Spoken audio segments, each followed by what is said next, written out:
That's some sort of necromancy, Dr. Frankenstein shit that I won't put up with. Yeah, you can't make him come back to life. That'd be crazy. Nope, I don't deal with black magic or gypsies. Won't do it. This podcast is intended for mature audiences only. Listener discretion is advised, as the content may include strong language, adult themes, and topics not suitable for younger listeners. This podcast has no affiliation with any sports leagues or sports programs discussed on the show. The views expressed are those of the host and the guest, and do not necessarily reflect the views of any affiliated organizations. Enjoy the show. Now, Jay, did you hear that there's a maniac running around the neighborhood leaving severed limbs on people's doorsteps? Gives me the willies. There's your Halloween joke of the week.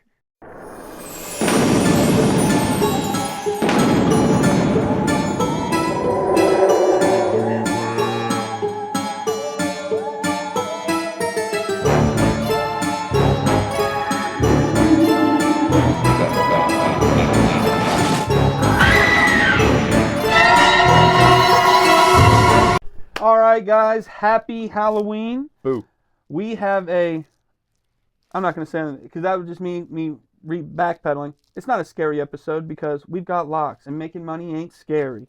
No, it is not. It's scary how much money you're going to have and what to do with it. Are you going to have a drug addiction, pick up a mistress, go out and buy a gun and start shooting things in the woods? Who knows? Nobody knows. And that's the fun of gambling. Sometimes you're the champion, sometimes you're the sportsbook's bitch. But not if you watch this show. No. You are a champion.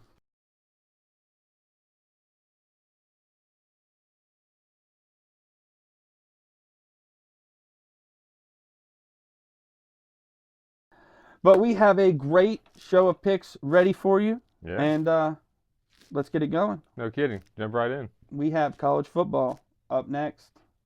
Catch you there, guys.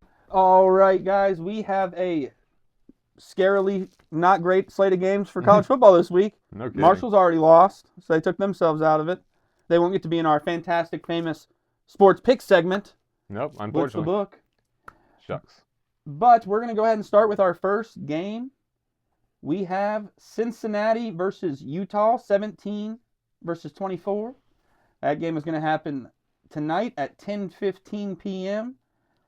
Cincinnati's coming in at plus 10.5, which is crazy. They're the higher ranked team. No kidding. Plus 10.5, minus 120. Plus 290 on the money line. Utah Utes is coming in. That actually has raised. It started at minus 7.5. As the minus 380 favorite, the matchup predictor is showing us almost 81% is going toward Utah, 19.5% Cincinnati. Do you think that 19.5% is just the people of Ohio? There's not that many, right? Maybe that many that watch ESPN. I'm going to tell you right now, I'm telling you the lock is the Bearcats plus 10.5. Not only do I think they're going to cover the money line, win the money line, I think the 10.5 is a solid thing. I don't know why they're giving Utah Utes. Either someone's hurt or something's happened to the program. Because ESPN didn't say anything about it when I was pulling our stats here. But Cincinnati has some quality wins against Baylor, Kansas. One loss to Nebraska. On the stats against between the players, Cincinnati has 500 more yards passing. Their guy is 28 touchdowns for 1 interception. Yeah. The other team, Utah, 13 touchdowns, 4 interceptions. Maybe Cincinnati's defense is terrible. All the tackles are gotten by one guy, 67 it seems like. No, they've held Baylor to 20, Oklahoma State to 17, UCF to 11. Iowa State did put 30 on them, but Iowa State's seemingly good now, a little bit. Yeah, and Utah, their only real decent performance, not even a win, is against 13 BYU, where they only lost by points. But they lost to 25 Colorado. They lost to fucking 15 Iowa State. I think, yeah. You know what, Tommy? This is risky. Well, I'll do this with you, and I'll recommend another. Okay. For the more riskier. We're going to lock in Cincinnati at plus 10.5. That just seems like a good idea here. Definitely. If you're riskier, I may do this myself. I may lay on that 290, plus 290. Hell yeah. Because I think it's very possible. Cincinnati looks just as good of a team, if not statistically, on the stats and data that they've gathered this season. Yep. They look like the better team. So on paper, I think Cincinnati is a great great chance here to make some money. For our next game, we have number 10 Miami 6-1 versus SMU 5-3. It is at SMU. It is happening at noon today. We have Miami coming in as a minus 10.5 favorite at SMU, as I said already. Mm-hmm. The matchup predictor is going 70.1 to Miami and 29.9% to SMU, which is actually more like even than you think. No kidding. I would have thought this would be more one-sided. Yeah, because on paper it looks like Miami's probably mad, fired up about their loss to Louisville. Mm-hmm. Embarrassing, some would say. That's not even the best team in Kentucky, some would say. No kidding. Miami has the wins against quality teams. I mean, beat Notre Dame early on, Florida State, slim loss to Louisville, while you have SMU on the other side, beating out Clemson, but losing to Wake Forest. So minus 10.5. Do you think? I'm thinking it kind of looks like it's growing here in support here of the, just the line. Mm-hmm. SMU is looking good at plus 10.5. I think that's two touchdown win. They always do play a little bit better at home. Of course, who doesn't? They have God on their side. It's a Methodist college. But Miami knows how to show up.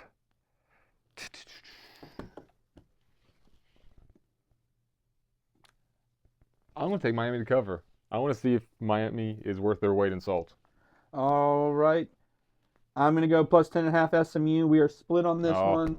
Butting heads. Oh, shit. You know what? They put up big points at home. I can see the over hitting, too. Are you feeling over? The over is 55.5. You know what? Damn, that's a lot. Yeah, I'm going to hit the over. I think it's going to be a high-scoring game. Tommy is the over at 55.5. Tommy's saying that is a go bet. Oh, yeah. Let's see here. He's trying to earn some extra wins in the win column so we can... Actually, I'm the one that needs to catch up. As I'm slightly behind a little bit on our records. Just slightly. It's 500 to 5 or 52%. So, yeah. But it is 52. Awesome. We'll give you that. We'll give it to you. Hey. But now we've got another kind of something to toss on in the background matchup. We've got Nebraska versus 23 USC. Spread opened up at 6.5. Dropped down to USC Trojans minus 4.5 favorite. It looks like America has chosen the moneyline winner with a heavy percentage going to USC. But Matt Rule just signed an extension. He looks like he's staying in Nebraska. He's not purposely trying to tank the fucking thing to leave to go to Penn State. Before that happened, you never know. That's what it looked like. It definitely looked like that. But then you find out Penn State doesn't want to lose her either. The guy's just accumulating losses. Tommy, I normally don't say this. It's not my thing. It's not a brand that I follow, but I think I'm going with the Trojans here. I can't say I'm a fan because I don't use them. Sure, of course. It's nothing against Trojan. I don't use any of them. Lifestyle, the cheap gas station ones as well, which I don't know what those brands are nowadays. What about just like a Walmart bag wrapped around with a rubber band? No, I usually do the pull and pray method, and that's wild because I'm not religious. Nope. So, who am I praying to? I'm feeling Trojans minus 4.5 here, to be honest with you. I don't care if it's at Nebraska. They're unveiling these black uniforms. I think that black uniforms don't cover up the holes that have been exposed in the past 2 games. Yeah. Nebraska plays scrubs. They are scrubs. Matt Rule, I hate him. I'm thinking Trojans to cover 4.5. Yeah, we're going to lock in Trojans minus 4.5 at Nebraska. I think that's easy money there, to be honest with you. We're just printing money for you. For our next matchup, we have our in-state team, West Virginia, WV. at University of Houston. Kickoff's at noon. Houston is coming in as the 22nd ranked in the nation, 7-1. West Virginia not having as great of a season at 2-6. Yeah. The spread opened here at 15.5 to Houston. It has dropped since to 13.5. Lines are subject to change, guys. Yep. Over under is 48.5, and Houston is the minus 550 favorite on money line. The matchup predictor is taking us to 81.1% Houston, 18.9 West Virginia. which is crazy because I think 18.9 is bigger than how many people are in West Virginia, especially that know how to use a computer. That's true. That's why our viewers are so low. Yep. With that being said, my God, yeah, Houston. Yeah, that was a long scores. way to say I'm taking Houston minus 13.5. Same. West Virginia's gotten beaten by more than that this season multiple times. Yeah, they're on the road. They're in fucking Texas. And the quarterback's that's the passing leader. He hasn't played in 3 weeks. He's injured for this season. So, yeah, it's not looking good for them. They don't have a quarterback who's thrown for over 720 yards yet. And they don't have a running back that's run for 200. So, we're going to go Houston here to cover. Sorry, Mountaineers. And like I said on the last time that I won, most of the time, y'all prove me wrong. So, if we win, I'm not mad at West Virginia. No. But I'm also not giving away money to a sports book. No. Not doing it. I'm not stupid. I won't do that again. I don't care how many kids Jerry Lewis has. Going the wrong way. There we go. I gave up on that one. Just zoomed out and clicked on it. All right. And now we've got our matchup of the week. The only thing worth fucking watching. Number 14, Tennessee, taking on 18, Oklahoma. Who do you think's going to be scoring sooner, Jay? The spread's opening at 2.5 towards the Volunteers. And it looks like where America's leaning. Tennessee. If I'm picking who I want to win, I want Tennessee to win. I like them a little bit better. I'm a big fan of Rocky Top. It's a great song. It's a great song. I like Peyton Manning. He's a funny individual. He went to Tennessee. Their colors are goddamn awful, but Tennessee's kind of cool. I lived in Oklahoma, and I learned that Oklahoma Sooner fans are some annoying fat pieces of shit. I don't like them. Do you think people are fatter there on average just so they hope they don't get sucked up into a tornado? That makes sense. That could be a handy strategy. Did they not see Twister? A goddamn cow went up. Yeah, guys are heavy as shit. They have to keep like weights in their pockets. But I am definitely leaning toward the Volunteers here. It's what I want to happen, so this one is a little bit betting with my heart. OU does have a good defense. John Mateer is pretty decent. But I think Aguilar, he's thrown for 18 touchdowns. Mateer's thrown for 8, which I do understand he's got a lot of rushing touchdowns as well. And he did all right against Texas, kept him in the game. Mm-hmm. I'm going Tennessee here, just where my heart lies. I would watch going the under, though. Oklahoma does have a good defense. They have a defensive-minded coach. So I would be weary of them at least keeping themselves in the game through that route. Yeah. I could see like 24-17 as the score of this game. I'm thinking the Volunteers to cover. I think they honestly do. I can see a 3-point win. Tennessee's a better team. Oklahoma has been lackluster all season. They've got a couple wins. Tennessee, they've lost to great people. They lost to Bama and UGA. I mean, you can't really fault them. They almost beat UGA, too. That was overtime. Exactly. That was a 3-point loss. And they just recently kicked the shit off University of Kentucky. Thank you. Appreciate that. Yep, that was a win. So, yeah, I think Tennessee's a great program. And I think they're a sneaky 14. Like, they deserve to be there, but they could easily be within 11th or 10th. Yeah, if they weren't in the SEC, they would probably be a lot higher. Because Exactly. they wouldn't have to have such a hard schedule. Exactly. If they play Georgia Tech right now, I think they'd beat them. Yeah, I'd take Georgia Tech or Tennessee as well over Georgia Tech. Yeah, they're victims of success. So definitely both of us are locking in. Tennessee Volunteers minus 2.5. You're actually getting a point here. When it opened, it was minus 3.5. What So are they all we need to do is win by field goal. Yeah, there you go. That's easy. You're welcome. More rarely do you win by 2 or 1.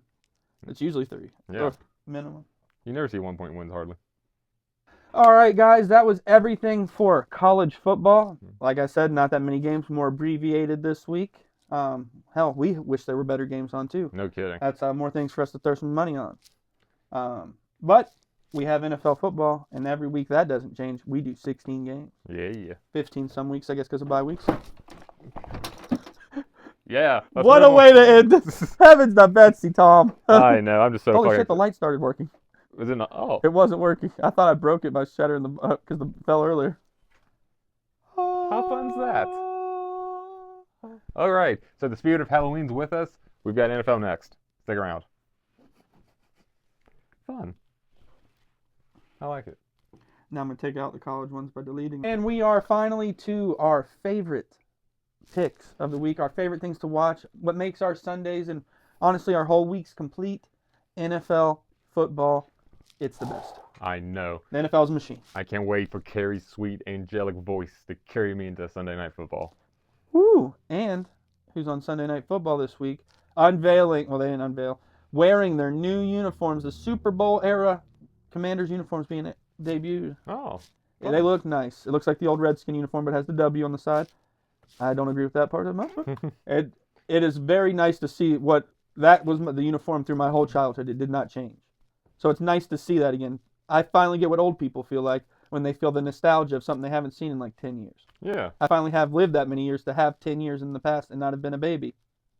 That's not. It's perspective. I'm 33 now. I'm an adult. Have been. All right, we have for our first game, we have San Fran coming in at 5-3 versus the 2-6 Giants. Cam Scatterboo is on IR. We'll keep that in mind as we get into this, talking about this game. Yeah. San Fran is the -2.5 favorite, coming in at -145. They are playing in New Jersey. They're playing in New Jersey. The over/under 47.5. Giants coming in as a +125 underdog. The matchup predictor actually is opposite that, showing the Giants slightly ahead at 56.1. San Fran 43.6. I think that's because in our minds we remember the San Fran of years ago that were really good, and they're the villain. I don't think of the San Fran as more of a villain than I think of the Giants as also a villain. But they've got Big Mac Jones throwing up top. And he's not bad. Everyone forgets he's a Heisman winner, quality guy, and they got CMC. And then guy I think you'd be a bigger fan of if you knew a little bit about him, Jackson Dart. Did you know that he is a huge Star Wars fan and that his face paint he wears every time is from Anakin Skywalker? Very cool. And I like the last name Dart, don't get me wrong. But man, Scatterboo's injured. That's big. Which the backup running back is my starter on fantasy. He was the starter last year. Tyron Tracy did all right. But he's no Scatterboo. Scatterboo gives the team an energy, I feel like. Yeah. You know, when he's just slamming his head off things on the sidelines, testing what can give a person concussion. Honestly, he's tested most materials, and it has not worked. He needs to put up 14 points for you. I'm going to say San Fran runs over, and I'm also taking the under with this because I super duper need it for fantasy. I don't think the Giants are going to be scoring. I don't think the 49ers are going to put up 30 points by themselves. I'm taking the under and 49ers to cover. I, too, think under is a possibility here. San Fran's defense, although, is very injured. Yeah. With Warner being out for the year, Bosa being out for the year. That's two major people in your front eight. No kidding. No fucking kidding. Now I'm kind of even talking myself out of it. I'm switching that up. I talked myself out of it with the stats that I already knew. Over 47.5. The 49ers defense is injured as hell. I think that's going to be a blaring side. Actually, the Giants defense hasn't been bad, except for when they blew like 30-point lead in the fourth quarter or whatever it was. Yeah. And they obviously show that they do have a good offense. In that loss, they still scored, even though the Eagles kind of beat them up last week.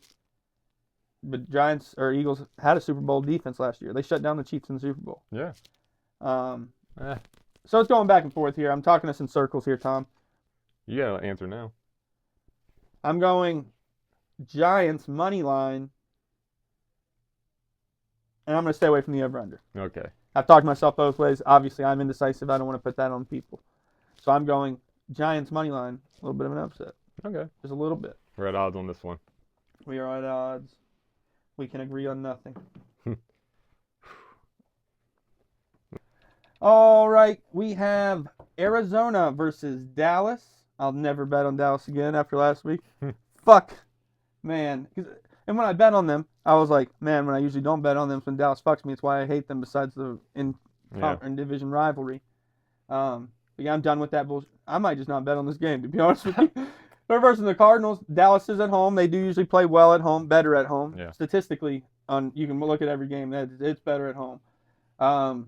The Cardinals are the team that lost the clown game, where they lost in the most crazy ways to get Cam Ward his only win of the season. So you don't want to take them to beat anybody. They lost to Tennessee. Yeah, I was actually looking up who the backup is for the Cardinals because Kyle Murray's questionable. Jacoby Brissett. Jacoby Brissett. He used to play for the Commanders. Yep. Yeah, I'm telling you right now, I'm taking Cowboys to cover 3.5. I think they can win this by at least 10. I may just go Cowboys money line It's just not that bad. Not bad either. I mean, Yeah, not that bad. minus 155. Hell yeah, I'd take that every day. I just don't think. Yeah, the Cardinals lost a clown game, and Dallas is better at home. Yeah, that's money. I'm going. Yeah, this one's short and sweet. Short and sweet. Dallas Mm-hmm. money line. Even though I start the segment off with, I'll never bet Dallas again. I'm not fucking doing it. I may not bet this game. Dallas money line lock. No kidding. So the money line is the lock. Tommy is going minus 3.5.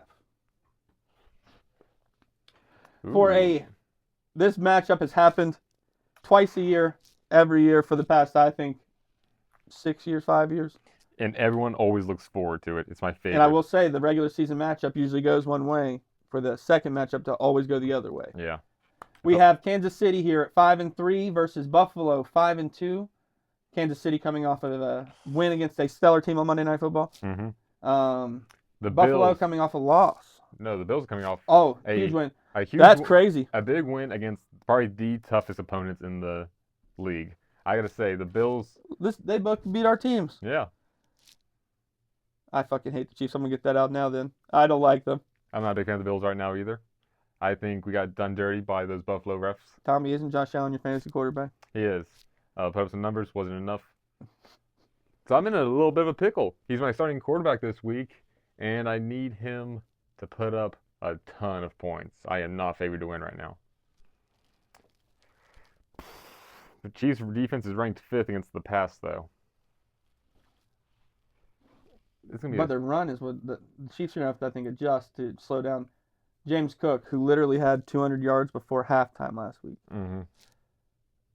I think he's on fire like he has not been before. Look at the stat. Well, their starting running back is out, but it's doubled. 320, over doubled. Travis Kelce finally having a season worth mentioning. I think anytime touchdown score is a good one for Kelce. That's a pro Chiefs bet. If a pro Chiefs fan is out there, I'd say anytime touchdown is a positive bet. Yeah, because this is interesting. Taylor Swift, her fiance is playing the husband of one of her friends, Haley Steinfeld. I don't know if they're friends.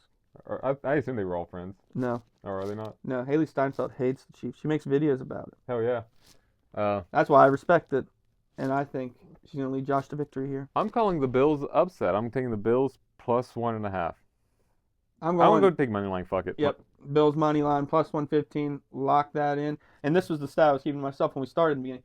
The Bills usually win the season matchup. Yeah. Almost every time. The Chiefs get them on the second when they're in the playoffs.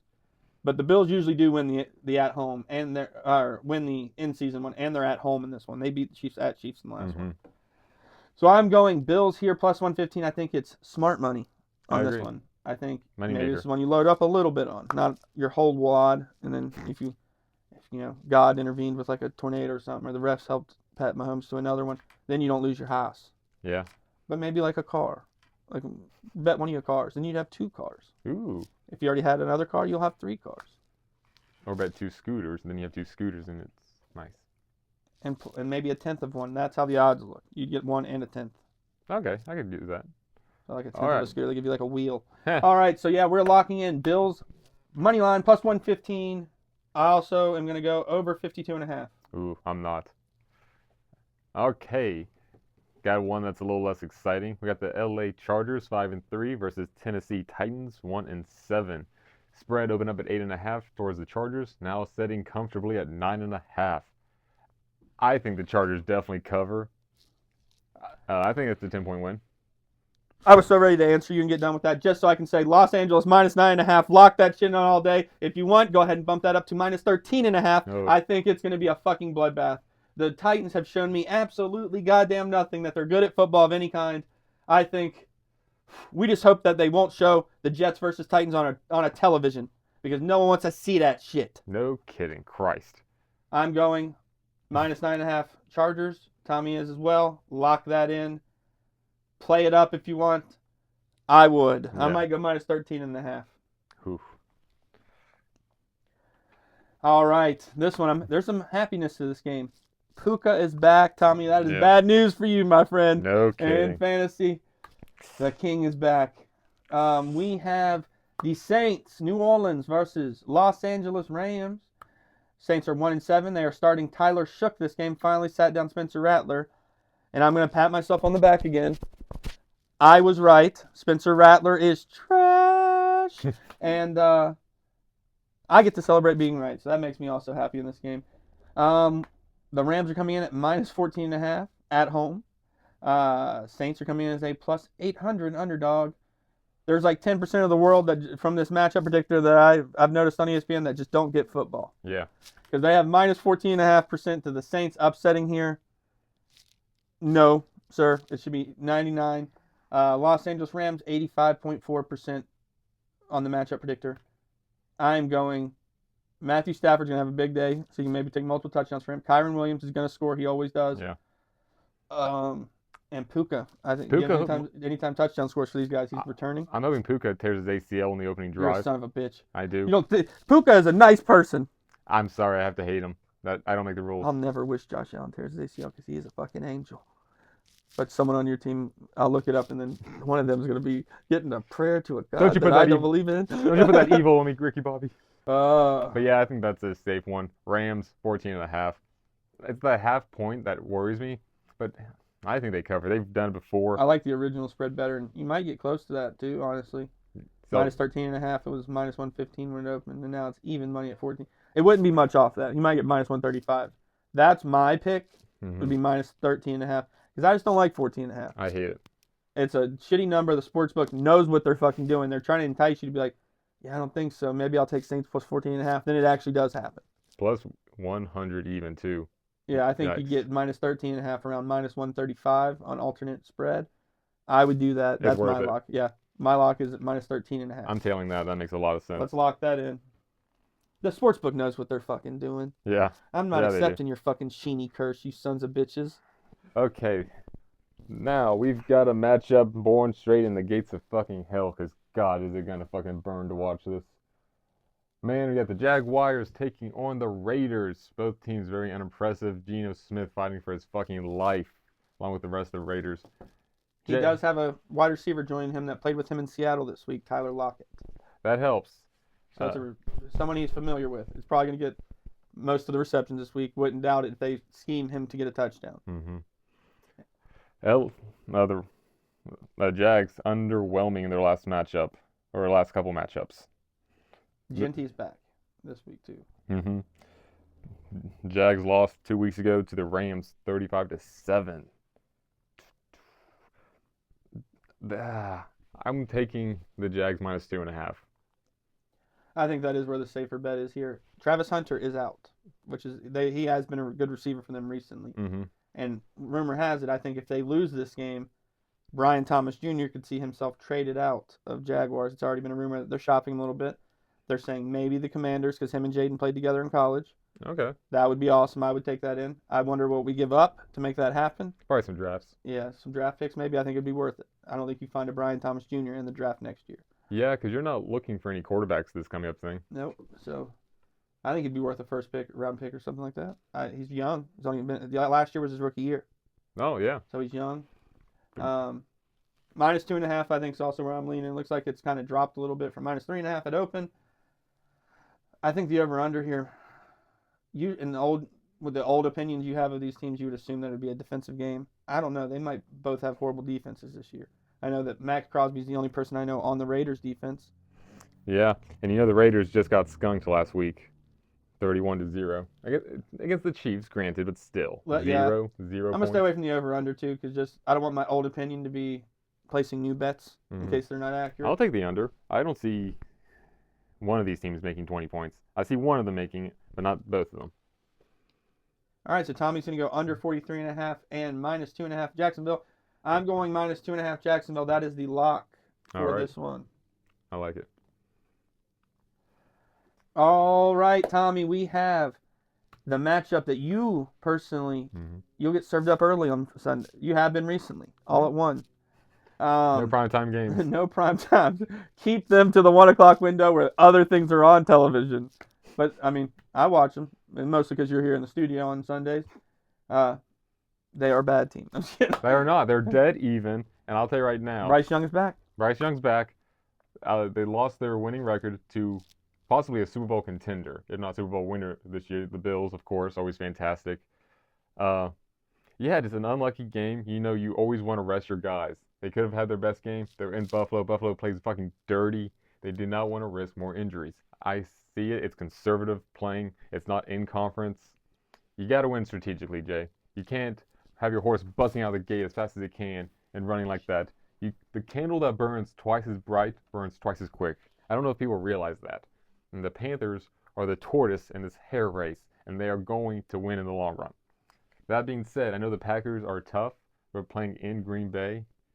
Green Bay is known for their defense. They picked up that one son of a bitch from the Cowboys. Michael Parsons, if you ask Jerry Jones. His name's Micah. Mike. You talking about Michael? Old boy Michael. Have you seen his recent thing that's hit out the news? No. He said in an interview on, I think it was radio, that the reason that he hasn't paid attention, because he's the general manager of the Cowboys, he made himself that. Sure, of course. He hasn't paid attention to the Cowboys' defense and making them better because he is trying right now to get $100 billion worth of oil because he heard there's like a price spike on oil.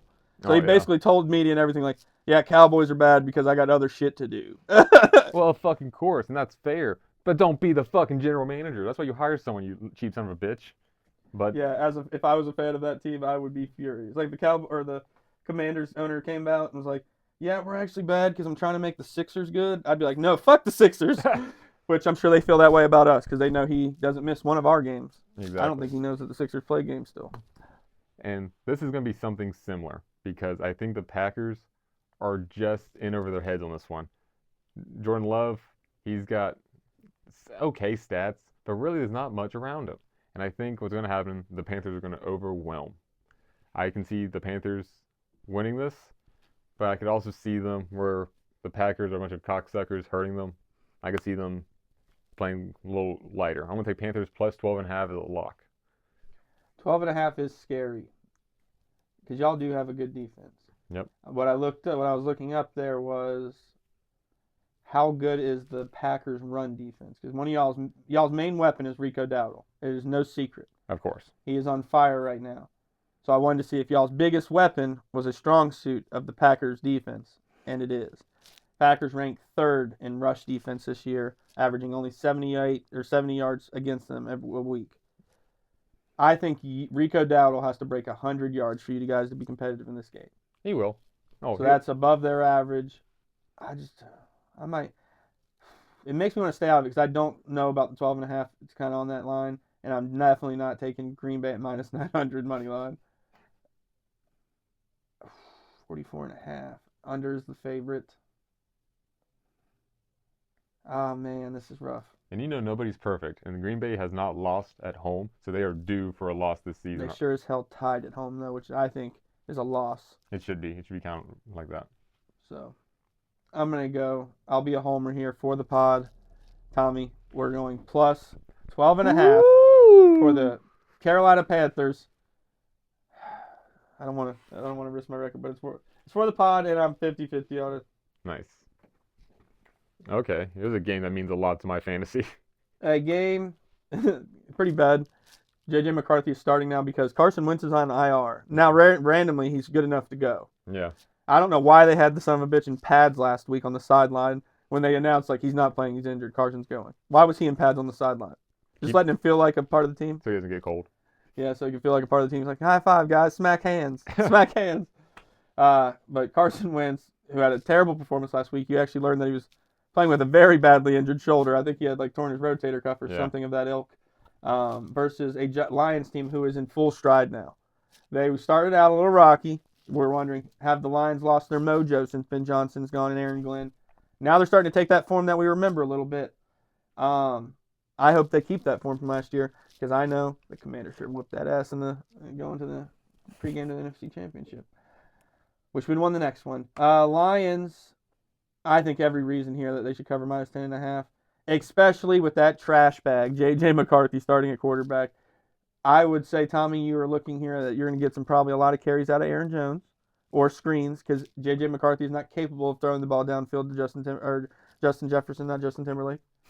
I think Jefferson's probably going to get about 70 yards just because that's normally what he does. They'll find a way to get to the ball in his hands, even if it's wide receiver screens. Mm-hmm. But I think every part of me tells me that Detroit wins this by 10. They don't. Vikings definitely cover. What you're not seeing on there is Aaron Jones is back. He had a subpar week last week, first coming back. he is now more in the game plan. So now they have weapons. And I think everywhere, the quarterback's the lacking spot, granted. But I think they're going to be scoring enough to keep it within 10 points. I think they're going to keep the Lions on their toes, and they're going to be pressing the defense to where they're going to be tired. It's going to be a long game. I see the overhitting, and I see the Vikings covering. Yeah, Tommy, you're betting out your ass, my brother. Stay away from the over. Vikings cover. But I'm telling you, the Vikings have quality wins. Now, last week they did lose by 27, but week before, 6-point loss to the Vikings, win against the Browns, 3-point loss to the Steelers. Like, when they play quality teams, it is still close. Whereas the Lions, big win against the Bucks, granted, loss to the Chiefs, 13-point win against the fucking hurt Bengals. They lost to the Browns, 8-point win against the Ravens. I mean, they're hit or miss. They lost to the Packers, who are going to lose to the Panthers. I just see Minnesota plus 9.5. Tommy, are you early 90s Eddie Murphy? Because you are a delirious motherfucker. You are delirious. I think I'm going Detroit. You kind of convinced me to go Detroit minus 9.5, even more now. Oh, wow, okay. Well, we're split, and my fantasy needs the Vikings, so that also plays a big part of it. Let's just do it. So we're split down the middle. Splitting down the middle here. I can't believe you think that they're going to win just because of Aaron Jones. Aaron Jones could have 300 yards, and J.J. McCarthy still can't throw a touchdown. That's all I need. That's all I need, though. But that doesn't make the Vikings a winner in the game, in my opinion. All right, guys, for a game that's going to suck. No kidding. We have the Bears versus the Cincinnati Bengals. The Bengals are at home. Chicago is 4-3. Cincinnati is 3-5, and half the defense has asked for a trade. Being Trey Hendrickson, and now they're starting middle linebacker once out. Logan, he plays for Cincinnati, I don't know his name. They do have Joey Flacco. Who's questionable. They really don't want Jake Browning to go in. They might maybe give Joe Flacco some of the good stuff, shoot him up with a bag, and see if he can't go out there a little boozed up and be ready to go. Flacco is dealing with a right shoulder injury, but noted Friday that he feels pretty good. I thought it would have been from a back injury from carrying the goddamn team. No kidding. Cincinnati, I think, is one loss away from being out of it for the season. Mm-hmm. No matter what they do, I think once Burrow returns, which now I think they were saying is late December. Oh, Burrow, I wouldn't even count on. He is a fragile man. He's had so many surgeries. The fucking half bionic. I mean, fuck. The Commanders tore his ACL the first year. He was a rookie. Chase Young, shout out. Mm-hmm. The next year is the year he went to the Super Bowl, got comeback player of the year. The year after, injured in week 3 or 4, and then this was week 2 or 3. He is a fragile man. Yeah. And they paying him so much money to just keep getting injured on the field. So that being said, I'm taking the Bears minus 2.5. They beat the bad opponents. They lose anyone of quality, and this Bengals is not quality. They did lose to Huntley-led Ravens. Scoot. That's true. And their running back is out. Big O right there. Mm-hmm. Yeah. And he's 464 yards of their offense this year. So Monangai, I think, is the backup. He's all right, but I don't think he's doing what DeAndre Swift has done for them. I'm going Bengals plus 2.5. Okay. But completely separate from that, if you take the under 51.5, you will make money. Because you want to look at something Joey Flacco's not done, apparently. What? There's no interceptions up there. That's true. He don't throw bad passes. He's got Jamar Chase. He's too good. He's got T. Higgins. I think the Bengals they have some bright side here. It's probably going to be a higher scoring game. If Joe Flacco plays healthy, Bengals plus 2.5, yes. All right, so we'll do a lock here. That's if something happens. You make your own story here, guys. Mm-hmm. If Joe Flacco starts, Tommy is making the lock of the show, Bengals plus 2.5. If he is not starting, with Jake Browning leading the Bengals, he is taking the Bears minus 2.5. I like it. All right, we're going to move on to the next one. We have, honestly, I think there's some great money here. Yeah. Someone see something I don't see. We have the Denver Broncos, 6-2, coming in to play Houston, who is 3-4. They did beat up on the 49ers last week. I didn't expect that. Yeah. I took the 49ers. Broncos are coming in as the underdog. They didn't open as the underdog. They didn't, and I'm surprised, but I'm still sticking with them. I think Broncos will win this. I'm thinking Broncos money line. Broncos money line is what I'm going with as well. At plus 105, the over-under 38.5. The Broncos have a good defense. C.J. Stroud hasn't been good since his rookie year. He's never been good. He was good his rookie year. Didn't he beat Lamar in the playoffs? I don't think so. I think that's made up. He might have lost Lamar in the playoffs.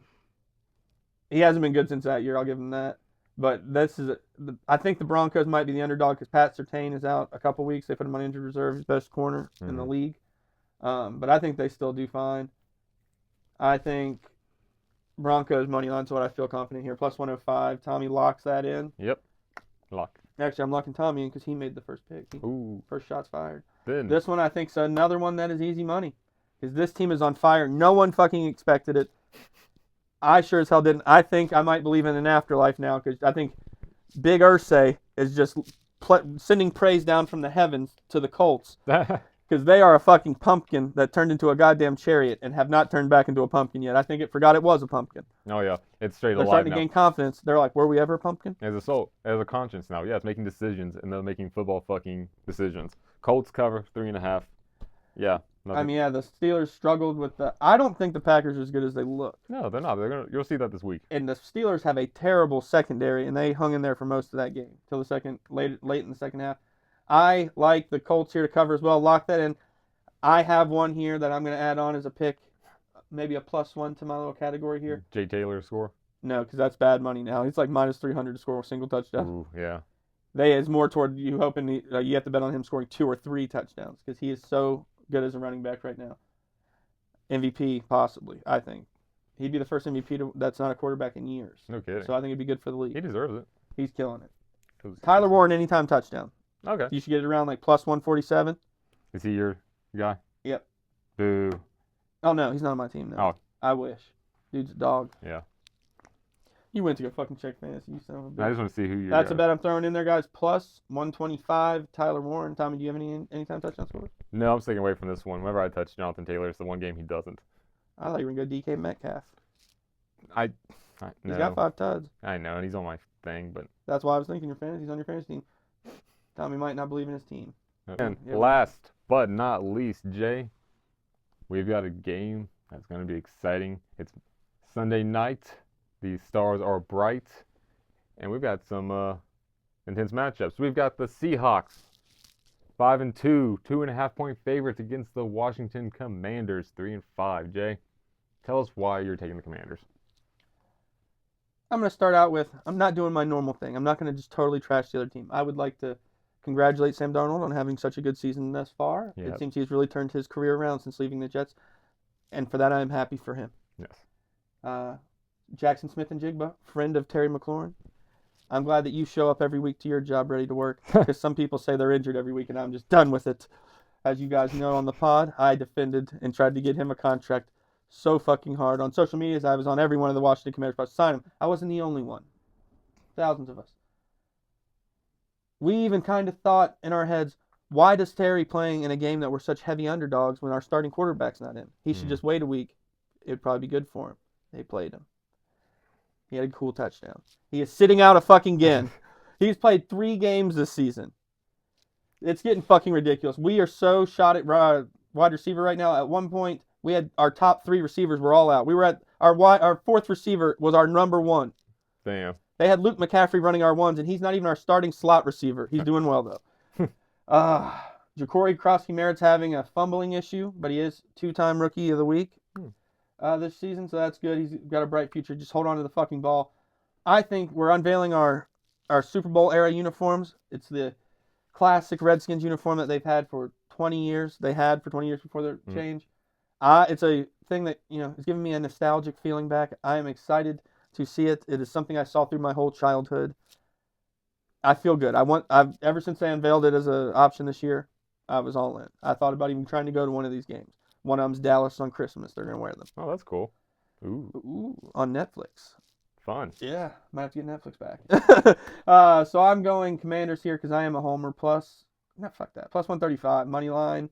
Oh, yeah. I agree why you wouldn't be so brash to follow me on this one. I am going. I even said it on the Redskins or Commanders fan page on Facebook. No matter how bad they let me down in the past, how many nights as a child that I cried myself to sleep because they just couldn't win. It seemed like they didn't want to win. I still go into every game thinking my team is going to fucking win. Whether it is irrational or not, sometimes I'm right, sometimes I'm wrong. Here, I'm going plus 135 when the matchup predictor says 56% us. Yeah. I would have said America's against us. I almost said that out loud until I saw that. But I know that the pickers on, like Are NBC dumb. Sports and stuff like that are all saying Seahawks. Say it. Hmm. Because then I'm going to be a real asshole when I'm right. I hope all of you take the Seahawks. But Tommy, it's time for your pick. I would understand why you wouldn't follow me on this one, as it is the riskier of bets. I'm taking the Seahawks minus 2.5. I'm just going to leave it at that. Understandable. You did hear my last line there about being an asshole when I'm proven right. So be prepared for that. I've already warned you. I am. I'm ready for it. To be honest, I drew that line and then you saw it and crossed it. Yeah. I wanted to antagonize. So, guys, that is everything we have for NFL football. We're moving on to UFC Fight Night next. Stay tuned, guys. All right, guys, and now we are moving on to one of our more profitable, win-heavy pick segments, UFC. I'm coming off of a perfect card. Perfect card in means of one of them was a no contest. That's not my fault. No. Everyone should have known that a Frenchman would try to cheat and poke the other guy in both of his eyes. A lot of back and forth on fighters saying whether they should have continued, whether he could see or not, that they're warriors. I like the opinion that I heard back of they're not in a fucking death match. Like, you don't have to prove you're a warrior. He has a title to lose, and it wouldn't have been his fault because he can't see. And they asked him if he could continue. He said no. Do you think fighters need to start practicing the Three Stooges, like finger poking block? I think that would be helpful, yeah. I think so too. One of the fighters who has probably the most UFC fights in history, I think he has I might have read 23 in the UFC. He put on the gloves and was like, they're full of shit. It doesn't force your hands out like this. He said, you're doing it on purpose. Naturally, even if so, your fingers could still do this. Yeah. And you wouldn't be poking someone in the eye. That they're doing, all that is on purpose, and they're playing it like it's not. It is. Like, in a fight, in a street fight, because we're untrained, you could say just natural human ability here. When have you ever reached somebody like this? Yeah. You're not blocking anything. You're not trying to grapple. That would be pulling. You have your hand out like this, and you catch them in the eyes every time. See, I always thought that was a better defense. Like, it's a fight, so you're grappling. Like, if it wasn't mixed martial arts and it was just stand and pound, yeah, I could get that. But they do have to technically be ready for parries. I know, but you wouldn't put your hand out like this. No, I agree. Yeah. Punching with your fingers out is dumb. Yeah, so, it can be prevented. I think they should take a drastic... You know how you fucking get them to stop doing it? You put a fine on it. When they claim they're not being paid much anyway, takes $10,000 from them. And then they'll know, I don't poke the other fucking guy in the eye. Yeah. That's against the rules. They're starting to take points more early now, because most of the time, it was an accident. We're not going to take a point. Just don't do that again. I've seen people poke the other guy in the eye twice before they got the warning where, next time it's going to be a point. Oh, absolutely. That's fucking ridiculous. That shit hurts, man. Yeah. Hell, call the fight right there. You know the fucking rules when you came in there. Mm-hmm. And from what that one UFC fighter was saying, he's kind of right. You are doing it. Like, your hand would sit normal, and you're not trying to stop a punch like this. You're not going to fucking do it. Who the fuck do you think you are? You're just going to catch it when you're this far away from their fucking face? Fucking Roadhouse, yeah. Catching punches. So, all that to say. Good time last week. It was, good record. I forgot where we were in that one. I was like, damn, we kind of went off on a tangent here. So we're going to go ahead and get into the first fight of the UFC Fight Night. Garcia versus Onama in Las Vegas. The first fight of the main card, we have Charles, the Chuck Buffalo Radke versus Daniel Frunza. Chuck Radke is 10-5. Daniel Frunza is 9-3. Radke, they're both the 170-pound welterweight limit. Frunza has a 1-inch reach advantage, both fighting orthodox. Daniel being the younger fighter by about 3.5 years. Yeah, about 3.5 years. Tommy, I think Frunza's only fought in the UFC twice. One of them has already been a loss. Not a good sign in my opinion. No. When you're looking at the opponents of Radke, he lost to Mike Malott, who's in the top 5 now. Semmelsberger's he's a brawler. That's a good win. Protest is in the top 10 now. Urbina is a solid fighter, and Diamond he's all right. But I think he's had a lot of better competition. The other guy lost his last fight to Tanner McKee, who I don't think is that great of a fighter to begin with. So you lost to him. Yeah. So where are you leaning on this one? I kind of want to take the upset for Frunzi, just because he's a little bit younger. Read the odds real quick. We don't have the... Sure, the odds. Radke is the favorite, coming at -170, and Frunza +138. So not the longest distance between them. I think they're seeing what I'm seeing. is that Frunza is a heavy striker. There's a lot of volume of throws and punches, and I think that's going to tire him out. Kind of taller, too. Mm-hmm. 5'9" to 6'1". So the average fight times they have, they're going to go a little bit longer. So I'm saying Frunzi's going to push him, and with not much grappling going on at all, I could see him taking this one to decision. I know Radke has great takedown defense. I don't know if that's a strong suit of Frunza. No, he hasn't shot a takedown. But he is 100% if he tries on Radke. Radke's never been taken down. Yeah, that's why I just don't think they're going to try. Which is crazy because he fought Mike Malott, but I think Mike Malott might have knocked him out. Mike That- Malott's a good wrestler. That makes sense. What are you thinking? I'm leaning toward Radke. One thing I do think is Frunza, does he have a lot of knockouts, I wonder? Because that's the only thing I'd be scared of. Radke tends to bull rush a lot, which leaves you susceptible to the counter shot. So I don't know if Daniel Frunza has the hands. I think he has to have those hands to kind of stop those onslaughts when they happen from Radke. Makes sense. Where I'm leaning here is I would double chance it if you're betting on FanDuel. I think everyone has a variation of it. I'd go Charles Radke by KO or points. Okay. I just think that's I feel like I've watched Radke fight, and he's a pretty good fighter. That experience is going to be the tough thing to get around. I agree. It's going to... Especially if it's a fight that goes the distance. I think that goes to Radke. That experience of having to go that long with this level of fighters is it's something that you can get more used to. I mean, it's only 3 rounds out of 5. I think I'm going to go with the experience here in Radke. I'm still going to stick with my upset just because. Tommy's going with Daniel Frunza. No real rhyme or reason for it. Just thought he sounded cool. Next should be Isaac. The Midwest Choppa. Christ. I already want him to lose. Choppa gone. He's the favorite. You think I should say that? Choppa, yeah. See if Dalton actually watches. Choppa gone. We got to do that again this week and message everybody and just be like, hey, just watch it for a couple minutes for me. Leave a comment, like it, please, and it helps us get on the... That's what I told everybody. Yeah. It helps us get... The more comments stuff gets us on other people's like For You pages and stuff. Exactly. And it worked. I mean, this is our best video of the season. Was last one. So I think we just do that again. I think they'll like the Halloween stuff too. Yeah, it's a good... The credits are fucking gonna be awesome. They're pretty fun. We got to remember to do those too. Oh, the like 3-second or whatever we're doing. Yeah. Okay. Alrighty. For our next fight, we have Isaac Dolgaren versus Yadir Del Valle. Isaac coming in at 7-1. Del Valle is 9-0-0. Hasn't lost yet. Ooh. Both coming in at 145. Isaac's with a 2-inch reach advantage. Both about the same age, about only 25 days apart. That's crazy. No kidding. Yadir has a higher likes landed per minute. Can you slow down a little bit? Oh yes, sir. Is it their second fight ever? No. Oh, that one guy. No, but they're both relatively new to it. Wow. So this is a real pick'em. The favorite on FanDuel, Isaac is giving them -280. The Valley +220. Interesting. One southpaw, one orthodox. I remember someone else who came in as an underdog. South Philly. Oh yeah. Southpaw as well. That's it. I'm taking the +220. I'm taking. That didn't take long. We're gonna lock in Yadier Del Valle as the underdog lock for Parlay or Dies. Blitz the book. No kidding. He hasn't lost yet. Take him till he loses. You don't walk away from a hot He streak. doesn't know how to fucking lose. He's never done it. All right, for our next matchup, we have Jeremiah Wells versus Themba Garimbo. He goes by the answer. I wonder what the question is. Probably something stupid. We have Jeremiah Wells coming in at 12-4-1. Themba Garimbo 14-5.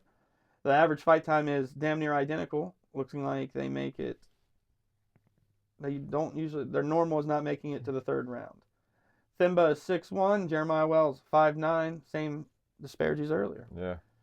They are fighting at the welterweight limit. I think it was welterweight too. 170. They should just swap opponents. 6'1 versus 6'1, 5'9 versus 5'9. Short kings. Yeah. We have a 74-inch reach on Wells. Themba Garimbo 77. If you're just looking at the two, well, we'll go ahead and say this too. Themba Garimbo is 5 years younger. Yeah, but what underscores that, Wells is 39 years old. He's about 40. Yeah, which I'm starting to see more and more fighters go fighting in their 40s, but they're not at championship level for 40. No, they're just tampering off.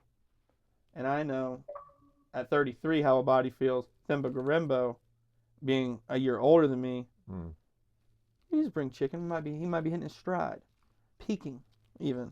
Ooh. Haven't even begun to peak. Maybe. Yo, you'll know when he peaks. Oh, you'll know. He'll peak all over the place. So I'm gonna go Themba Gorimbo, make The Rock proud. The Rock actually helped him buy a home after his first UFC fight. Enjoyed his story. I think he might be. I don't know. Does The Rock have like a sports agency? I think if he does, he's his agent. The XFL. No. Oh shit. He was just a sports agent in Ballers. Oh. I thought that was real life. That's cool. Those were all real people. Chad Johnson was in it, I think. Yeah. Yeah, I'm following you at Themba on this one. We're gonna go Themba Gorimbo, money line. Because I know that Jeremiah Wells got a thick ass head, bro.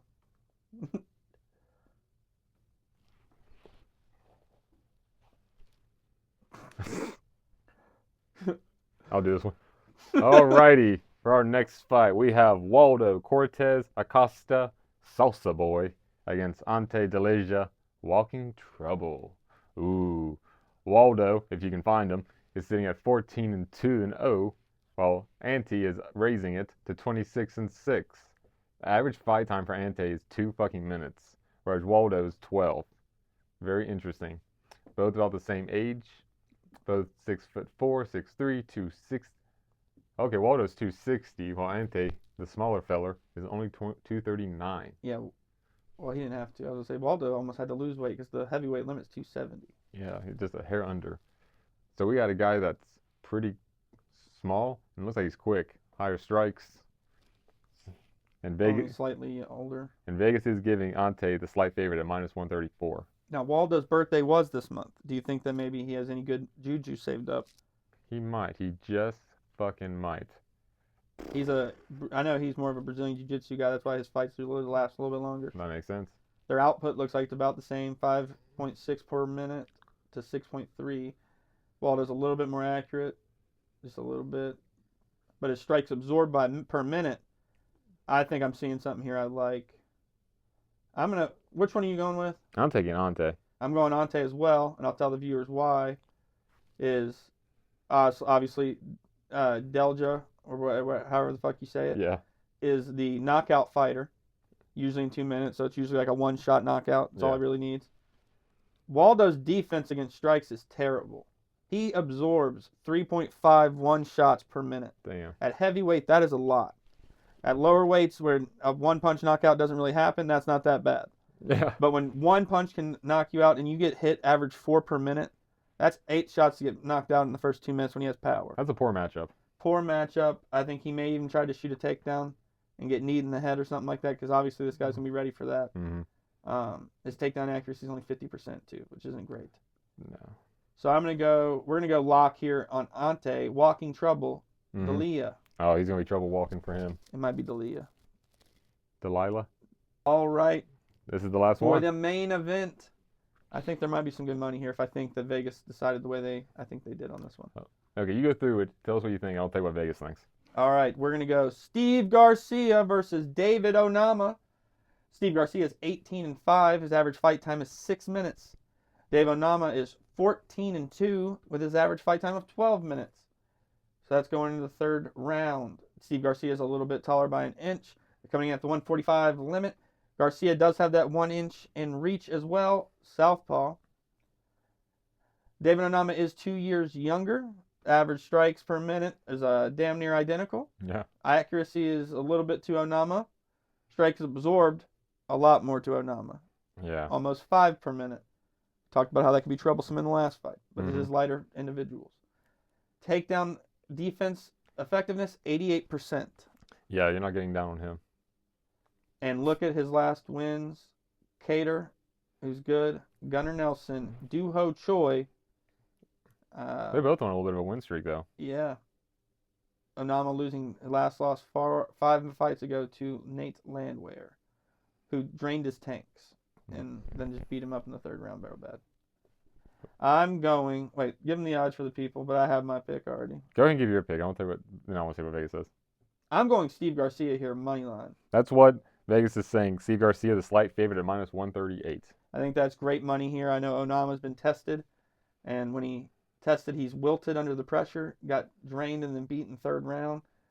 Steve Garcia does that to people, but he also knocks people out when they start to get tired. Yeah. And I feel like I think Garcia could finish here, but I'm going to say the lock is money line, where it is closer on the thing. You're getting a minus 134. You don't have to push. If you want to, I think knockout is an option.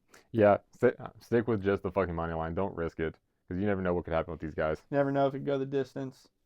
Yeah, they're so lightweight. And God willing that So I will say, I don't know, I hope it's not an Abu Dhabi thing. The judges were on point last week because they stopped this. This one guy, we'll say an example, heavyweight fight, the guy just kept shooting takedowns because he was tired. So he's laying on the guy. They stood up like 3 times, but the guy from the bottom was hitting him. So the judges actually took that into consideration and saying like, well, he was the only one fucking landing punches. They gave him the win even though he was held down for literally over half the fight because he was the only one trying to fight the other guy. He was just laying there. Yeah, you don't see that every day. Yeah, so usually that goes to the wrestler because they're like, that's control time, even if he's not accomplishing anything towards violence. Right. So the judges were better there in that instant. On normal, I usually think the judges are absolutely god-awful. They're terrible. Oh, and yeah. You never want them to decide if you're going to make money or not. But they were better last week. We hope that is a trend going forward. It's not just Abu Dhabi judges that were understanding what the assignment was. But I'm going Steve Garcia here, money line. Tommy? I'm going to follow that for the exact same reasons. David, I just don't like that long fight time. Steve gets it done quick, and you see that in his high volume of strikes thrown. Plus southpaw. Plus southpaw. You gotta love the southpaws. I do not care for the orthodox fighters. I don't care for their silly hats. Going to church all the time, the Torah, too much. So I'm going Garcia. He is a mean, lean machine. And that's all we've got for UFC. This is a hell of a card. We've made a lot of money, a lot of picks, a lot of wins. So what we find out now is, does Jay stay perfect? Ooh. Does Jay keep this roll going? Well, I mean, you just have to wait and see. We're split on one, so it's going to be close.